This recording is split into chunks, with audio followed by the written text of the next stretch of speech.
real still, perfectly still, lying there until I begin to feel something, a bit like God, hearing echoes of beautiful women, telling me that their bodies are temples.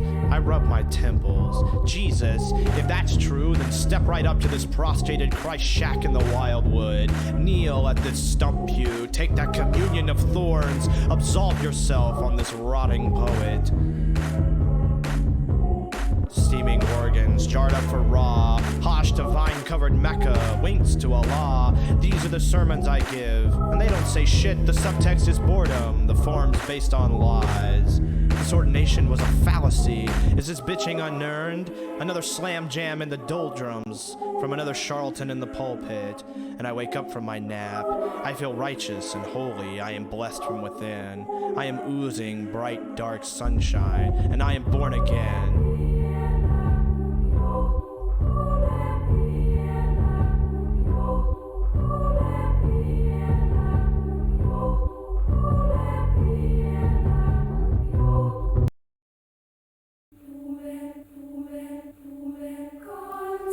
Delving into the deepest corners of the horror industry, this is Madness Heart Radio with your host, John Beltisberger.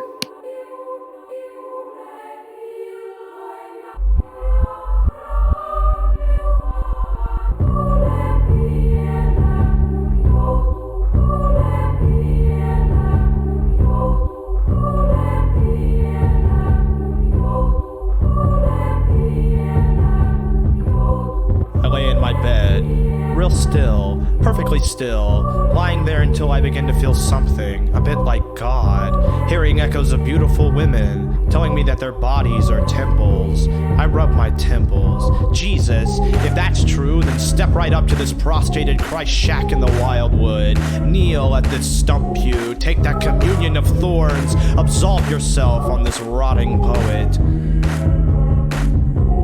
Steaming organs, jarred up for raw, Hosh to vine-covered Mecca, winks to Allah. These are the sermons I give, and they don't say shit. The subtext is boredom, the form's based on lies. This ordination was a fallacy.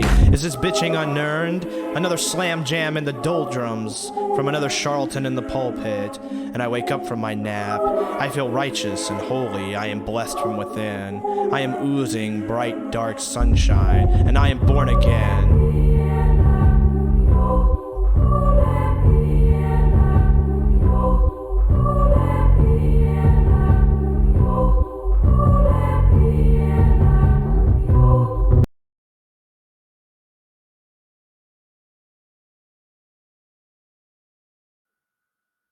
Put it on blast so everyone could sort of enjoy it and learn it. So that's what we're doing today. Joe, let me before we really dive into questions. I had one question asked from people on Twitter.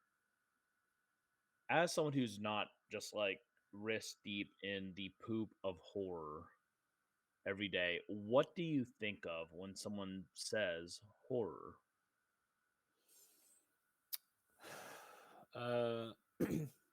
Immediate reaction is probably kind of jump scares, movies with paranormal activity kind of stuff. Depending on what type of movie it is, can be relatively subtle scares or intense kind of blood curdling scenery or visages. I don't. That's a terrible word to use, but that's what I'm going with. So, jump scares and unsettling. Yeah, that about sums it up. Now, do you like horror? Is it a genre that you enjoy yourself, or not so much? In general, I kind of avoid it. What I think is kind of funny is as far as scary movies go, because I'll admit I don't know the line between just a scary movie and a horror film. I remember as a kid watching stuff like The Sixth Sense and having no problem with it. And as I've gotten older, various elements of that have actually grown to bother me more. But I like the storytelling features I've seen in some of those darker films. That's interesting. I personally would never call The Sixth Sense a horror film. Fair enough. But like after you said it, I'm like, there's ghosties. There's definitely It's subtle. There's definitely startling things in that movie. So okay, it's not something now. We'll probably get into this a little more later on in the conversation, but you are a religious person, a person living with religion. Uh, do you feel that your avoidance of horror stems at all from religious roots?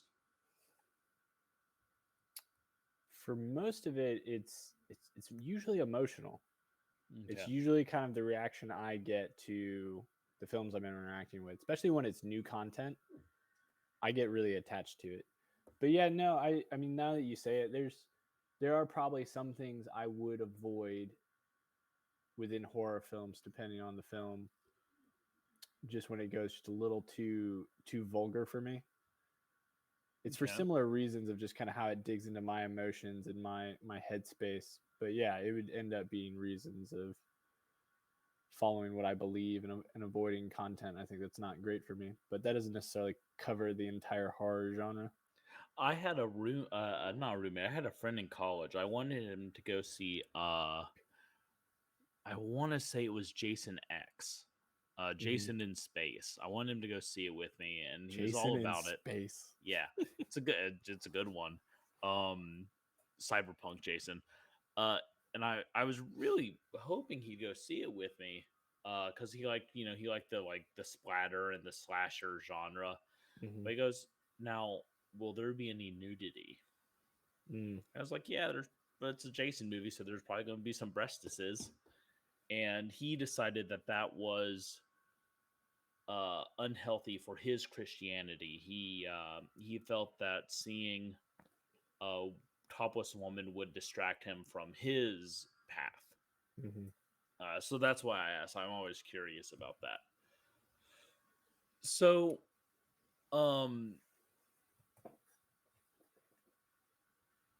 it's interesting, right? Last night last night I was talking to Miguel, a friend of mine, for his podcast, Horror Confessional, in which he absolves people of their sins of having not seen certain horror movies. And my horror movie of choice was The Cabinet of Dr. Caligari. The Cabinet of Dr. Caligari. Okay. It's is claimed by some to be the first ever horror film. Silent movie from Germany, 1920, I believe. Really excellent movie, actually. Really, really good film. Highly recommend it.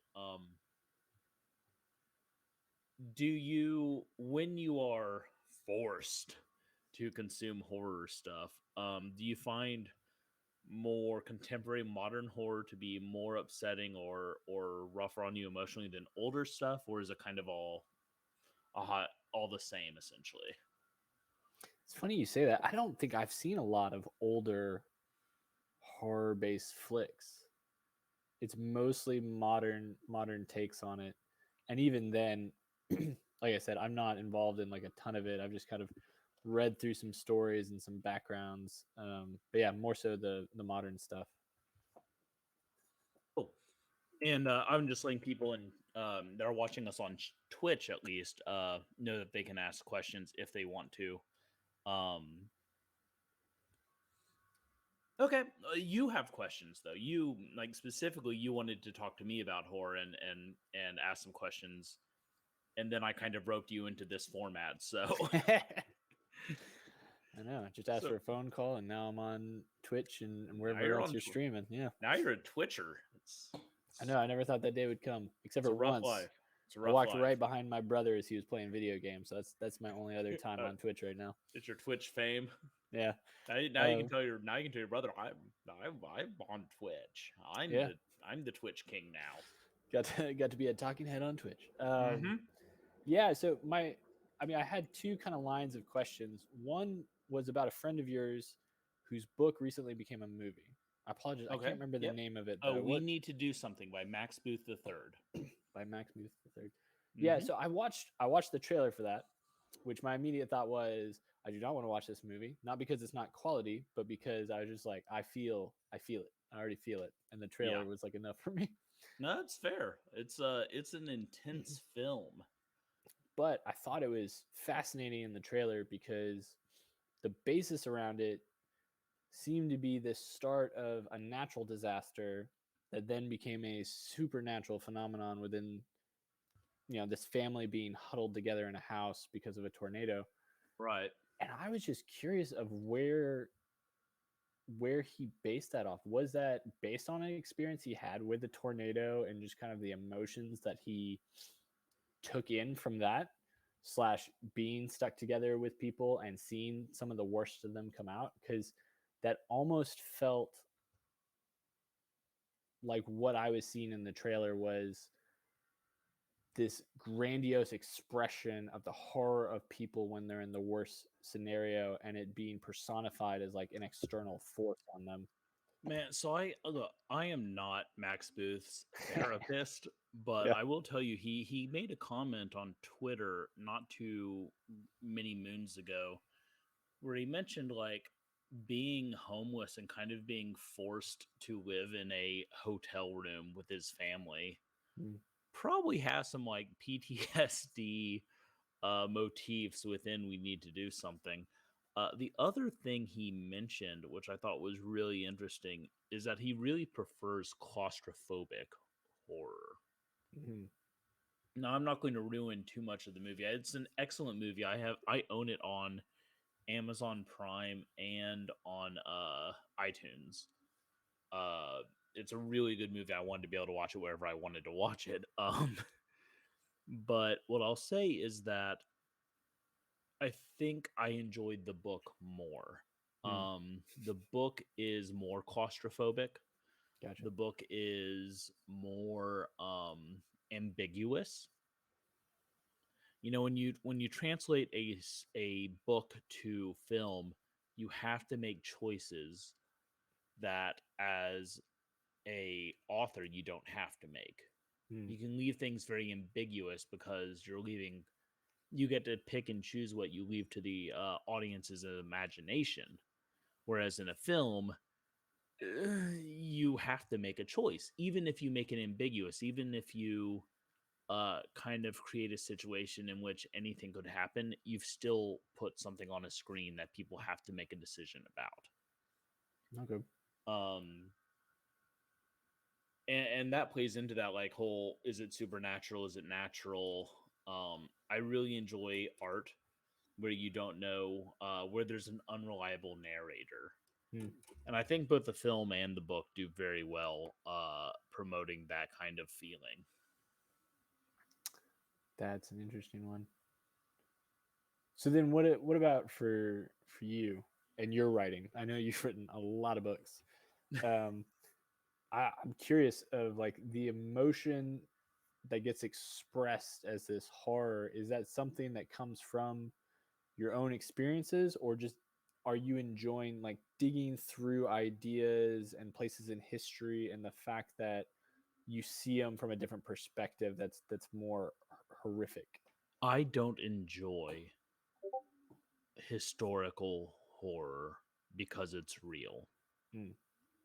I find it extremely painful. I wrote a book called War Dictates, Mm-hmm. which heavily leans on the Crusades and the Jewish pogroms of the 16th through 18th centuries, and it was extremely hard for me. It wasn't fun at Mm-hmm. all, um, but it was powerful, and I think my particular oeuvre oeuvre my particular flavor tends to really want to expand on real horror. Like I want to make a statement when I write a book. Hmm. Sometimes it works, sometimes it doesn't. Sometimes I'm writing something dumb. But what I really, I mean, to be honest, oftentimes the emotion I'm pushing out is anger. Hmm. Um, there's a lot to be angry about. There's a lot of injustice and ugliness in the world. There's a lot of frustrating things out there that are hurtful, and I lash out at those things in my writing. On the other hand, I also get a chance to do positive things, even within horror. Um, One of my complaints about a lot of books and a lot of media is the shitty dad trope. Hmm. It's everywhere. Every character, like, oh, we need more character development. Oh, give him a shitty dad. Um, and fucking hate, I hate the shitty dad trope because and this has nothing to do with my relationship with my daughter. Sorry, this has nothing to do with my relationship with my dad. Hmm. Rather, it has everything to do with my relationship with my daughter. I want to be a good dad. Most people I know that are dads want to be good dads, and it's kind of a constant thing in media, in all forms of media, where the dad's always shit, and it's tired, and it's boring, and I'm really exhausted of it. Max Booth is actually in our audience right now, by the way. We were just talking about We Need to Do Something as a film. The dad in We Need to Do Something is also kind of shitty. Not the actor. Pat Healy is an amazing actor. Um, but what's interesting about that dynamic, in my opinion, um, is that the dad is shitty, but the mom is the one who is currently doing the shitty thing that starts off the night. Again, I don't want to give Hmm. more away than that, but it does highlight that every too often the dynamic in a family in media is that the dad is shitty and everyone else is just putting up with the dad. And my personal experience in family dynamics says that everyone's shitty But and also trying to be good. Like, no one enters into a point and says, I need to be shit. The majority of people that are bad enter into a thing and say, I am the shit. Ego plays a huge part in being a bad person, which is why I'm such a terrible person. oh. I was trying to be nice, Max. Leave me alone. Um, so, I'll rehash this, but you watched the trailer for Max's film and you said, this is not for me. This is going to give me the feels in a way I don't want to feel. Yeah, pretty much. Do you also not eat spicy food? Oh no, I do that, but then I also regret that. It's I'm just similar. It's similar with these kind of feels. Like I know it's going to be considered really light for your audience, but stuff like Stranger Things is kind of like my edge of what I enjoy in delving into that kind of stuff. And I think the last season in particular with just kind of the grotesqueness of the monsters, the jump scares, the killings and stuff like that. It just kind of gets into me. And so like I can only watch so much of that before I feel the emotion just kind of settle on me and I have to live with that for a while of like all of those emotions that were just expressed towards me. my mother is actually the same way. She feels like she takes on those emotions and just can't handle horror at all. Yeah. My dad, on the other hand, reads my books and then sends me pictures of himself looking horrified and sad. So to each their own. So okay, I'm curious now. what emotion is the most troubling for you? Is it oppressive? Is it depression? Is it anger? Is it fear? Like what feeling in these movies really like sucker punches you down? Man, I'm trying to think of the last one I've seen the most recently. Like I said, I haven't watched a ton of this in the near past, but I think some of it's kind of the I guess the lack of hope in a lot of them. And so, like the darkness just kind of wins, and it is kind of what you're saying, oppressive, overwhelming force that you just can't escape. I think it was dude, I only saw the end of it and it still bothered me. Um this is terrible. But is it Freddy is the guy with that shows up in the dreams? Yeah. I hate the idea of that. Okay. Because it's a good idea because it does its job and being like you falling asleep, a place where you feel, maybe safe or maybe out of control. Like if you have a nightmare, that's kind of one of those things you don't forget. Like I still remember some of my childhood nightmares. And the idea of a guy just like kind of stepping into that and can kill you in your nightmares. And so what you have to do is this like never ending stay awake. And I remember seeing the end of one of those movies and just going like stopping him is nearly impossible. And even when they do stop him, they always come out with a sequel, and whatever they did to stop him doesn't end up working. And so it's like, I don't know, it's like a nightmare of having like one of the boogie monster that's coming after you and you just won't stop. That's really interesting because as an insomniac, I find the Nightmare on Elm Street series very not frightening.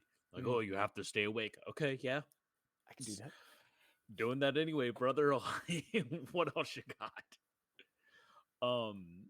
Okay, I mean, it's kind of amazing, right? Because I live in a world that's saturated with this media. Right now, there's an argument going on, but I'm going by my definitions, not anyone else's. Right now, extreme horror is having kind of a renaissance. Extreme horror being a genre which glorifies in violence and disgusting visuals, maybe even above and beyond the story. Gratuitous comes to the word gratuitous comes to mind. And like I'm inured to it. I'm surrounded by it every single day. Whereas, you just asked me if Fred is the guy who comes into dreams. It's really kind of incredible that we have this breadth of what we consider to be common and everyday, and what is actually part of our insulated little world. Yeah, it is very interesting, and I'm curious. Like, do you still find though movies or pieces of literature and stuff that stir some of those original emotions when you first got into horror, or when you hit some of your favorites, or not necessarily favorites, but the ones that really kind of got your attention or stirred your emotions and stuff? So or has it gotten a lot duller? I jump scare like a bitch. All right. You startle me, I jump, I spill my drink, I kick my wife on accident. I startle extremely easily. That said, I don't scare. There have been another one of Max's books, Touch the Night. Occasionally, I just had to put aside and sit with what he had written. I'm like, oh God, but it wasn't scary. I wasn't scared of it. There's been Ed Lee books and Richard Lehman books that I put sounds like, oh, that's a lot. That what you wrote is a lot to take in. Sometimes literally in the case of Ed Lee, but again, it doesn't scare me. Though I think the last movie I think really scared me was maybe Ernest Goes to Camp. Is that the one with the trolls? I remember that one. They defeat it with like a spoiler alert, milk. I think it's Milk takes him out. Yes. Yeah. They're horrifying. They're still like, I still like, oh, Gotcha. But my point is like, we call it horror. We talk about fear, but none of like my books aren't really scary. They're brutal. They talk about things that scare us, but I don't think anyone reads a horror book and then goes, oh no, I'm scared. It can be stressful. It can trigger those emotions, but a good book more than scares you makes you think. And obviously, I classify myself as a splatterpunk. Uh, and part of that is wanting to have a message in my books. So a good book makes you think not only about the story and what the author did, but about like bigger issues. So let me ask you this. Are you going to read my YA series, Unnatural Perpetrators? I'll be honest, Johnny. I've avoided most of your books, You mostly because they should. fall under the horror genre, You should. and I have a You feeling should. emotionally, like they'll kind of take me in all those directions I'm avoiding. What we've talked about, you should absolutely avoid most of my books. Yeah, which I feel Unnatural bad Perp- about. I want to support you in what you're doing, man, I but no. it's Look, not my hey, genre. look. There's books I don't let my wife read. Mm. Unnatural Perpetrators was written for a YA crowd. Mm. We had an editor, Lisa Lee Tone, amazing editor, edit out the profanity and edit down the violence and gore to the point where we could take it to a middle school and say, hey, carry this book. So if there's going to be this will That's the be, best shot. well, I was gonna say I wrote that meditation guide. That one's not scary at all. Yeah, that's probably something more in line with something I could read. That's fair. That's fair. I did want to ask though, because I'll admit I'm like so far outside of this. Like I know about pop culture horror. I know about Jason. I know about Freddy to some level, especially because I remember watching some of the Simpsons episodes for like Halloween and them like mockumentarying stuff and all that jazz. But what really defines horror? I know there's probably a lot of subgenre, but in general, like what is a horror at its core? I just want to address a comment in the chat real quick. Yeah, Michael. Yes, Leonard. That's exactly my point. I wrote this series of books specifically. There it is. It's down. The cover's down there. If you're watching the Twitch, I wrote these books specifically to get into middle school and high school libraries to hook them readers. They read that, they're like, oh, John seems like a pretty cool writer. Then, bam, they're reading Sex Violence Hooker 3, Revenge of the Hook Hand Dog. I don't know. I haven't written that one yet. I'm workshopping the name. Don't worry. But I don't remember what your question was now. Fundamental definition of horror. Like what at a core is like the major horror genre that like all the subgenres basically fit under?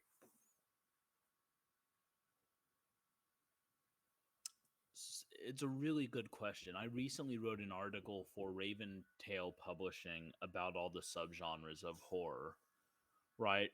And a lot of them have nothing to do with one another, or they, blend and merge together kind of seamlessly.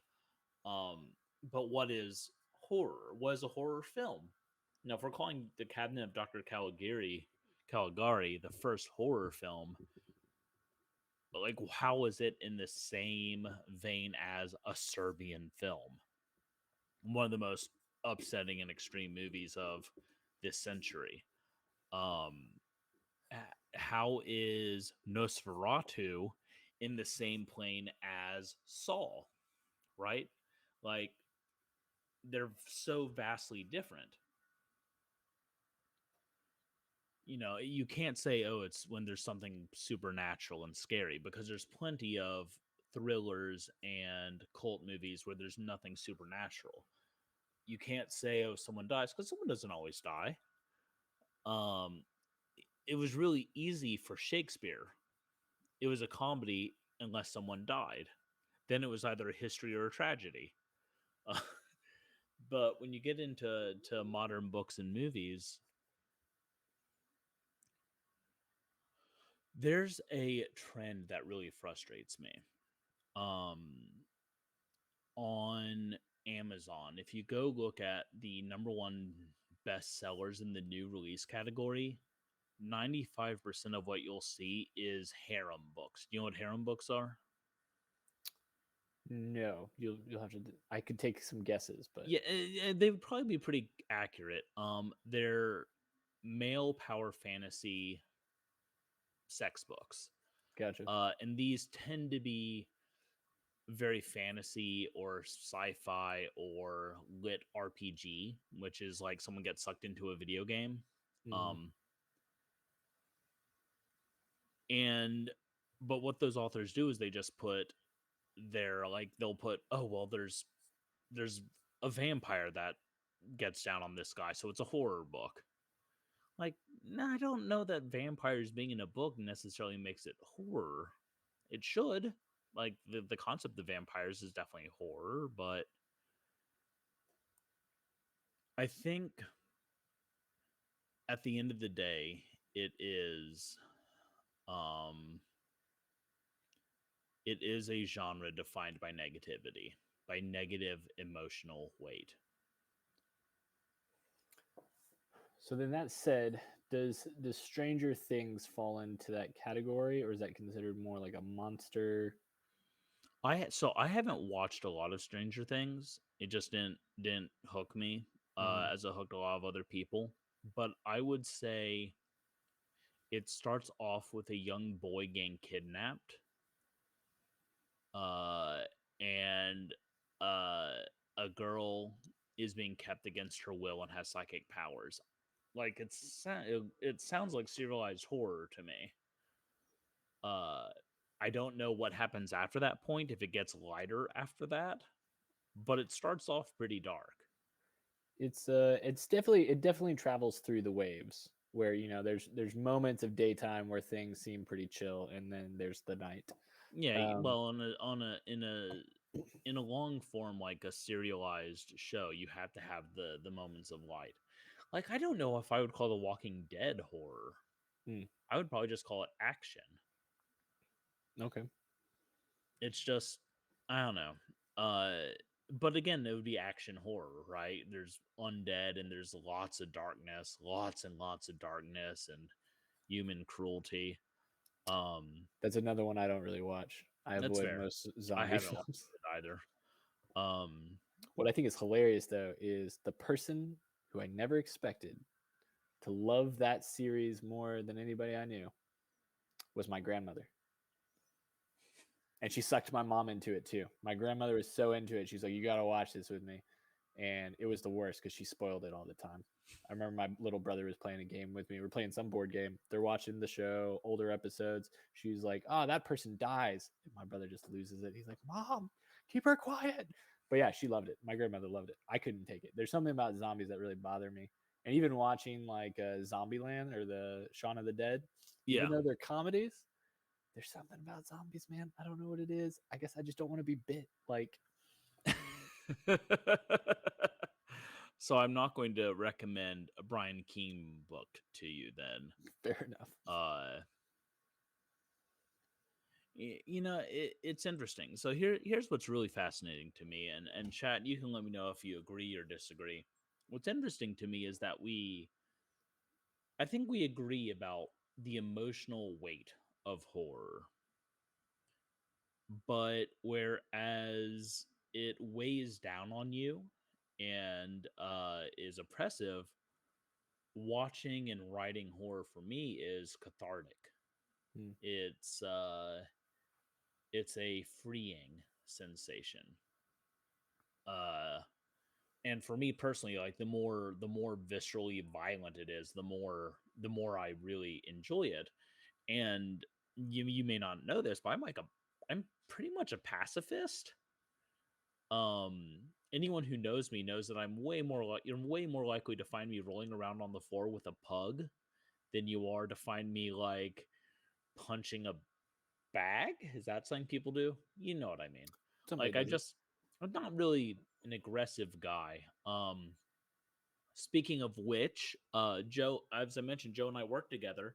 One of our coworkers, Adele, is bringing me a new puppy on Monday. Who boy? It's 1, 2, 3, 4, 5. That is 5 days away, my people. 5 days till I get my new puppy. It's exciting. I'm so excited. I'm so stoked. And she's driving all the way in to get you your So puppy. her boyfriend is going to be working in Houston on Okay. Monday and going through Austin the next day just for something else. And so they're bringing me the puppy. All right. Yeah, it's heaven for me. Well, it's funny because my wife and I have been discussing getting a puppy. This had nothing to do with horror. This is just me talking about puppies. Horror and puppies. Well, hey, you know what? Extreme horror author Matt Shaw wrote a book called My Pug is an Asshole. Nice. So there's some crossover. Anyway, my wife and I were talking about wanting a puppy. For a bit, I was going to like Austin Pug Rescue online to look at the various dogs, and Adele was like, "Hey, are you still interested in getting a puppy?" It's like, "Yeah, I'm so interested in getting a puppy because I have a puppy." I was like, "You just have a puppy? Like, are you like pulling up your trench coat and there's like a bunch of dogs safety pinned to the inside of your coat? What's going on here?" And yeah, it turns out basically a an elderly woman bought a dog from a established breeder, Hmm. and then realized fairly quickly that they did not have the energy to keep up with a puppy. Yep. And so they're like, "Look, I can't do this. Take the dog back." And Adele kind of interjected herself and said, "Instead, how about my friend John gets this dog?" And so now I'm getting this dog, and her name is Beans. Oh, beans. Oh, Beans. Her name will be Beans. Her name was not Beans initially. That's a John Baldersberger original. I'm an author. Um, if that doesn't convince you to buy my books, I don't know what will. Um, okay, so what, do you have anything else? Any other kind of questions? So the direction we just went of Yeah. talking of the deep, dark mysteries of horror all the way to puppies brings up an interesting idea. And I'm curious if I'm actually interested in horror because there's these elements in my head of what I consider horror storytelling, not necessarily the slashers, but some of the more supernatural based ones in which there is some kind of oppressive spirit, force, monster kind of hunting down the main characters or the protagonist, and at the end of it having some kind of relief, hope, light. Mm-hmm. Stranger Things first season ends on a much higher note than it goes through, as it goes through all this oppression, and there's just this sense of like extreme release. Is that a normalcy of horror? Does it normally end tragically? It depends entirely on who you're reading. Okay. In my particular subgenres, is not normal. In my subgenres, it starts dark, gets darker, and ends either ambiguously or in the pitch black. That said, like Stephen King books tend to end, like if you watch any Stephen King movie, it ends pretty positively. Mm. Maybe a few cast members short, but I think things often end on a high note of hope in more traditional horror. Again, it's not what I write, but it is a thing that exists out there. Um, and there's nothing wrong with it. I've been happy, hopeful endings. It's not my everyday, but the problem with being in the community, right, is that there's a lot of peer pressure.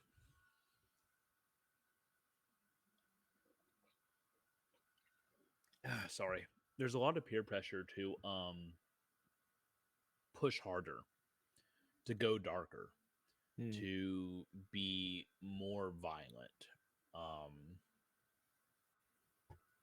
the Natural Perpetrator series is one of the first series of books I wrote. Um, and it's very light compared to later stuff I've written. Um,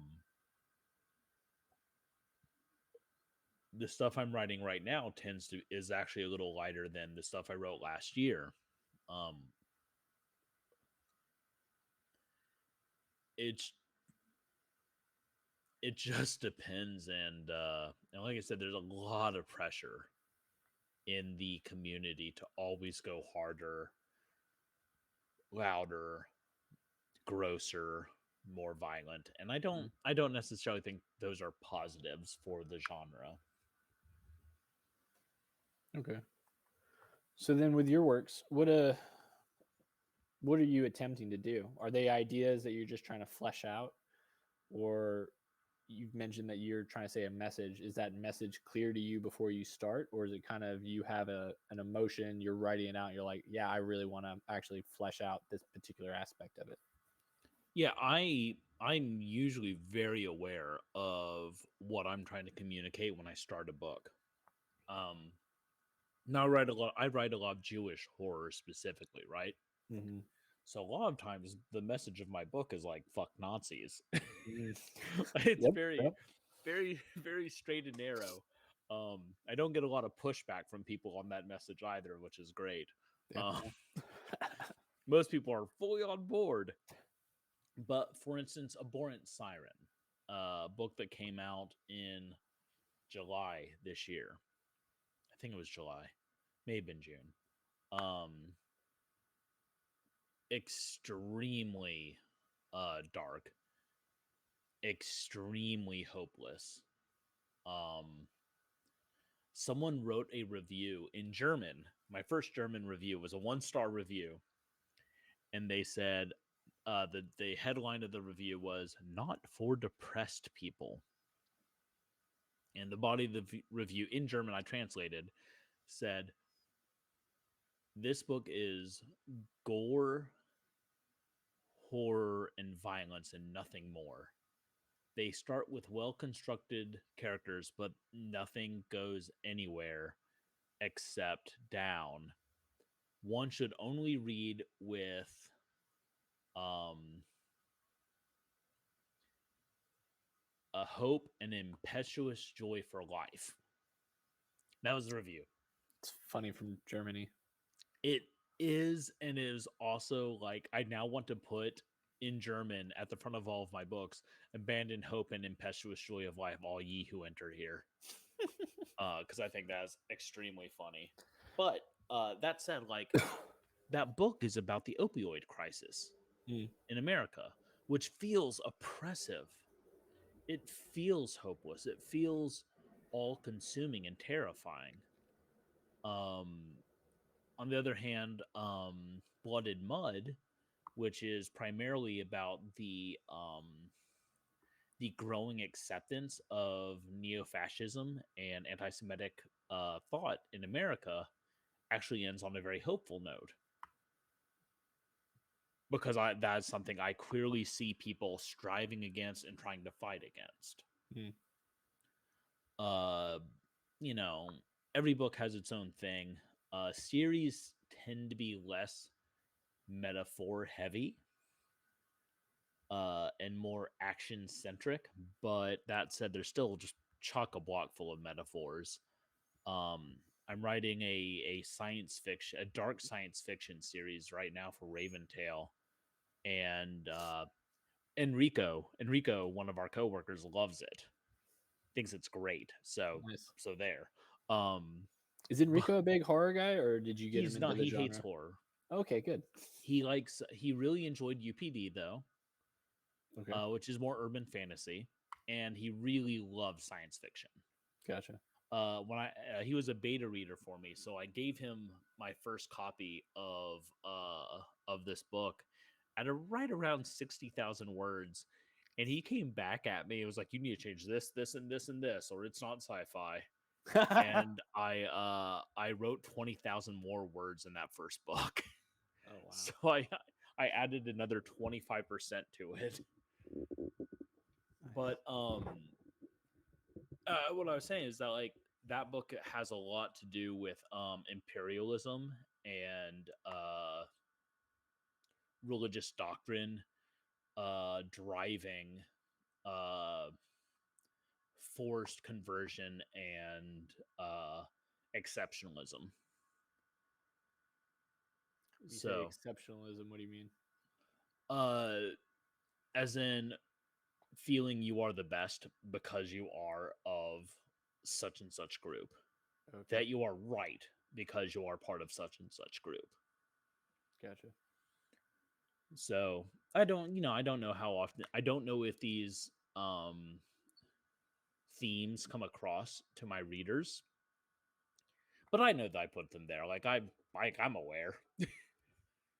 Yeah, for sure. And that is one of the things I feel like is so difficult with just media in general. Like you have to put a lot of thought and a lot of detail, but a lot of that detail just gets swept over by a majority of audiences. You know, the people that really want to dig and look into it, and you end up with people making video essays talking, you know, the gritty details of like how all these systems work within some fantasy series or whatnot. But yeah, it's like most of those details are like, oh, like I know, if I'm not mistaken, you're not a huge Lord of the Rings fan. I love Lord of the Rings. You do. I haven't like delved into it as deeply as I'd like to, but yeah, maybe I love J.R.R. Tolkien. Okay. The video you sent the other day of walking. I wasn't sure if that was a critique. No, I am. First of all, it's very accurate. It is. Second of all, I can easily imagine J.R.R. himself like singing that song. What if for a while they rode on some hawks? I think I'd prefer if they'd walk. It's a beautiful video. I've watched it like 100 times. Yeah, I got a kick out of it. No, yeah. I'm a fan of J.R.R. So I'm not a fan of M.R.R. MRR. R. Martin, sorry, George. I'm not a fan of G.R.R.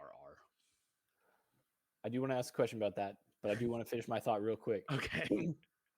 But in a similar vein to what you're saying and the detail that you put into your story and the themes that people don't necessarily pick out, I think of Tolkien because I'm a Tolkien nerd. I love that guy. I love the things he writes and the detail he's put into it. But some of it I've had to have, you know, explained to me or dig into some other book or read a letter he wrote to his editor, which blew my mind when it's just like, oh, the elves are an expression of a certain type of humanity, really. And then men are a different expression of that, and so on and so forth. But anyways, you know, he'll bring up a poem in Lord of the Rings. You'll be like, okay, that was cool. And they just keep walking, you know, walking. And it's just crazy to me that he was like, oh no, I made the whole backstory, the love interest, the drama, the falling out, like this entire thing. And then I just put like a couple poems or references throughout the book. And it has a lot of weight and meaning. I remember that especially with Galadriel. And going like, there's so much weight and meaning to what she says to Frodo that no reader knows. You could kind of feel it if you read it for the first time and don't know anything of the background. Yeah. But if you ever read her story and her background and the history of Middle Earth that he put in like the Silmarillion, or that Christopher put together in the Silmarillion from Tolkien's notes, it is crazy like how much detail he got into. Oh, it's what's crazy about all of Tolkien is that like there's such a mythology behind it. And this is something I talk to about sci-fi people all the time, because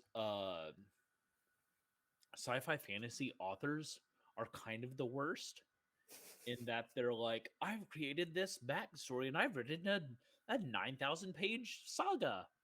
It's like, cool.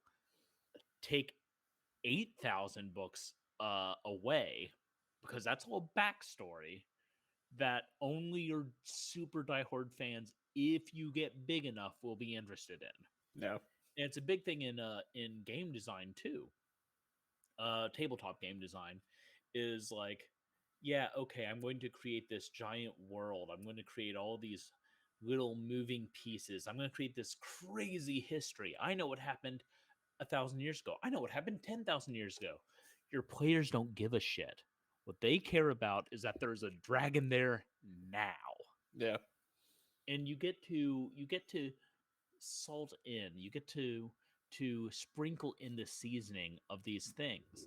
And part of the reason why JRR is so incredible, we're on first name basis, is Yeah, of course. one of the reasons he's so incredible is because all of his seasoning is artisanal. It's all super developed.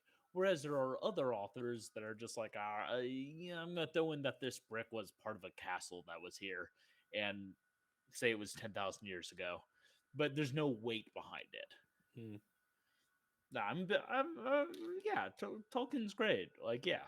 Okay, so I'm curious, why do you not like George R. R. Martin?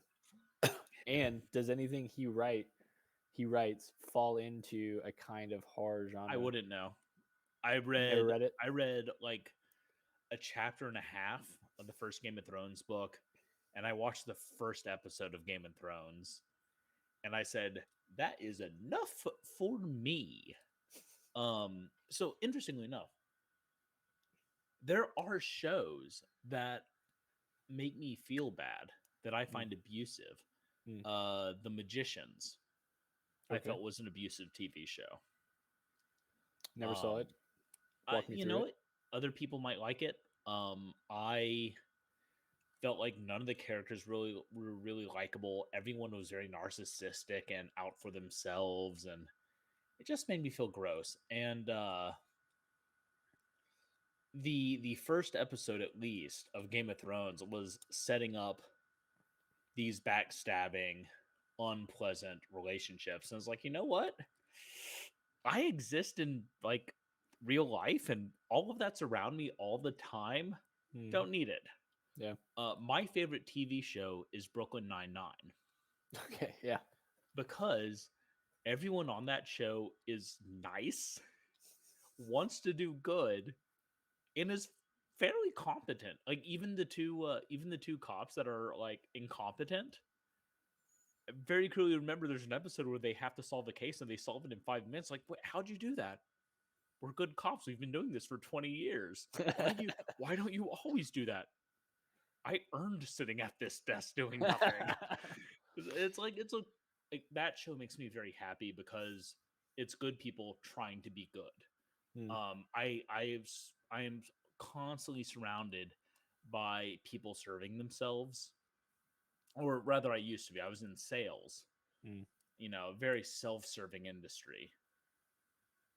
Luckily, like now that I work for GigaOhm along with you, like I generally feel that everyone's pulling together as a team and everyone wants everyone else to succeed. Yeah. With the exception of some of our former analysts. I'm not gonna name names. Joe knows who they are because I've yelled about them in employee meetings. Yeah, behind closed doors or locked off Zoom channels. Yeah, where the public cannot know my ire. Yeah, it's one of those shows where everything feels real. It feels like real people being dicks to each other. And I don't have the energy to invite that into my fantasy world when I have to deal with it in the real world. So does that not pop up then as a thing too often in your horror?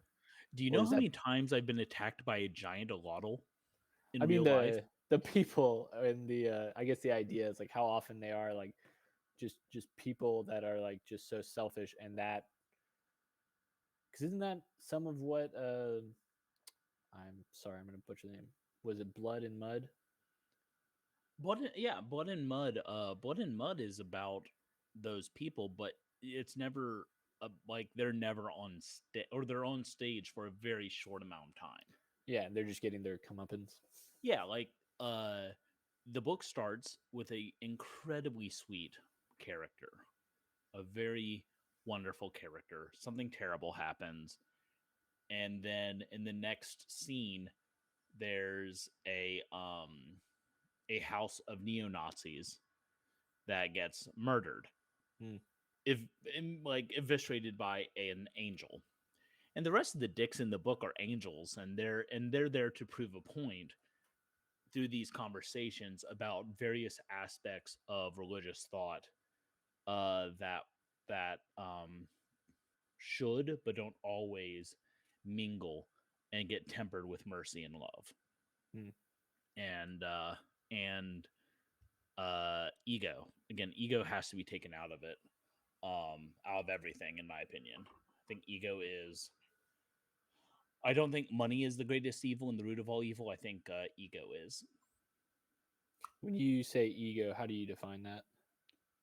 I define it the same way Freud does. So any kind of sense of self is evil. Okay. No, joke. That's a joke. Any sense of superiority. Okay. But here's, and that's very broad, because I think I'm a good writer. I keep putting. I better think I'm a good writer. I keep putting out these books and forcing people to read them. But I don't think I'm a better human. I don't think I'm worth more than someone who isn't a good writer. Hmm. When you put your worth as a person above someone else's for any reason, I think that is ego. That is evil. I think from a religious standpoint, right? We can agree that we're all created equal. Ergo, any kind of putting yourself above another is counter to what we're taught from a faith perspective and what we're taught from a biological, scientific perspective. So yeah, I definitely get what you're saying, but those people exist in my books, but they're Hmm. never given the spotlight. Gotcha. And maybe, for instance, in Abhorrent Siren, one of the characters was starting to be that way. I wrote her that way, and I disliked her so much that I wanted to kill her off immediately because I didn't like how self-serving and self-important she was. Gotcha. I ended up rewriting the character. I made another character self-serving, and I killed that guy. There you go. I have a method. I have a process. I like that you care for your characters. The little people in your stories. You're like, oh man, we're gonna have to turn you around, and this guy, we'll kill that guy. I will say nothing good happened to that lady. She may have, if my characters could speak to me, she might have been like, hey, if you don't mind, if you could just let me die, that'd be great. It's not a happy story you've told with me. I have thought about that in the realm of I don't remember who it was, but I've heard a number of people just talking about like writing a story as the author being I guess God, and they're essentially writing out the story of their life, and I mean that falls into very clearly a predestined what's going to happen versus the arguments we have about predestination versus free will. But I feel like that would be decently horrific to actually write someone who's interacting with the author, and I mean you're writing it out. You're having to deal with that. Have you seen Stranger Than Fiction with Will Ferrell? Yes, I love that movie. It's an incredible film. It was the first movie I had enjoyed Will Ferrell movies before that, but I watched that movie and I was like, oh, that motherfucker has chops. It put him in an entirely new light for me. I don't know. Here's the thing. My name's not Stephen King, so I try not to write any stories about writers. Yeah. It's just it's very tired. There's some authors that do it really, really well. I will leave it to them. But there's a lot of tropes, right? Like there's a lot of tropes, and some of them are good, and some of them need to just go away. Mm. And maybe those just need to go away until the right author gets a hold of them, though. So Fair enough. I will say though, I feel like just in literature in general, it's interesting how often writers write what they know, in the sense of there's a lot of literary elements to their characters. There's a lot of book loving, library loving, literature loving elements, or which makes sense. That's what they grew up with. That's what they love. That's what they it's spend the most hard. time with. It's hard to get away from. Yeah. It's hard to, yeah. It's definitely hard to get away from it. But you have to be careful not to just write a Mary Sue, because they're very transparent characters and they're very uninteresting. Remind me what a Mary Sue is. A Mary Sue is a character that is your stand-in. So they kind of look like an idealized version of you. They're good at everything you wish you were good at. Their negative traits tend to be positive traits. A lot of people Mary Sue themselves into being like Rick from Rick and Morty, or a House from House. Yeah. The people that tend to do these, you might have noticed, make themselves into dicks. Yeah. Like, but yeah, it's no act. Like, it's people that don't. Mary Sue writers tend to not have the self-awareness to realize they're doing it. My series, Book of Zev, the main character Zev Kaplan definitely has some aspects of like what I wish I could be, and like some stuff that like there's a lot of me or what I wish I was in Zev. But there's also a lot of shitty things in Zev that I don't want to be. Like Zev constantly lies to his significant other. I don't do that. I would like to stay married. But there's a lot of pitfalls for writers too, that you only really figure out as you continue writing and you get better at it. But that's true of anything. All right, so I got one more question then. All right, hit me. How do you balance not putting too much of what you would want to be into a character, or how do you avoid Mary Sue's while at the same time, I've heard it said by a few guys, I think Neil Gaiman was the most recent one, of just bringing a level of honesty to what you're writing, that it comes from a depth of your experience and your Mary Sue's aren't honest is part Gotcha. of the problem. They're not flawed. The original Mary Sue was like and like it was written for Star Trek fan fiction, and she was like a new trainee cadet, and then she saves the ship because she's the youngest captain ever and the best pilot ever and the best this ever and great at fighting. Dresden Files, I often the character of Harry Dresden, I think. Okay. I often point out as being like kind of an exhausting Mary Sue. I think they're Harry Stew if it's a male character. I can't remember. Anyway, Harry Stew is a terrible name, by the way. I'm That Stew is. and I'm Harry. There it is. But the key word to that is honesty. Zev, and I'm using my own character here, Zev has to be flawed, and not just flawed in ways that are cool or helpful, but flawed in ways that are damaging and are things that he needs to overcome.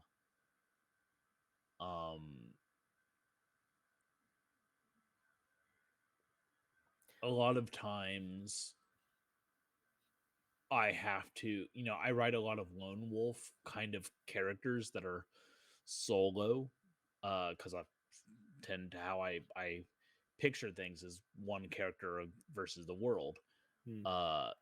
but I have to remember they have to have weaknesses. They can't be good at everything. Because frankly, Superman is the least interesting character in DC. I've heard that argument before. I'll be What's honest. interesting about that, though, is Batman is a lot of people's favorite character, and the dude's good at everything except for social interaction and fathering. Pretty shitty dad. Yeah, he's gotten a few of his kids killed. His only real kid kills everyone else. It's rough. Damien, get a grip. Yeah, just bad. Family of origin stuff right there. Serious counseling problems. They do need. Everyone, it's been an hour. I'm tired. Joe's tired. We are in the end of a quarter, which for us is kind of like our own Vietnam. Without the terrible drug addiction for most of us. Looking at you, Adele. No, I'm not. Adele, not a drug addict. Just a pug addict. I just want to say thank you so much for joining us today.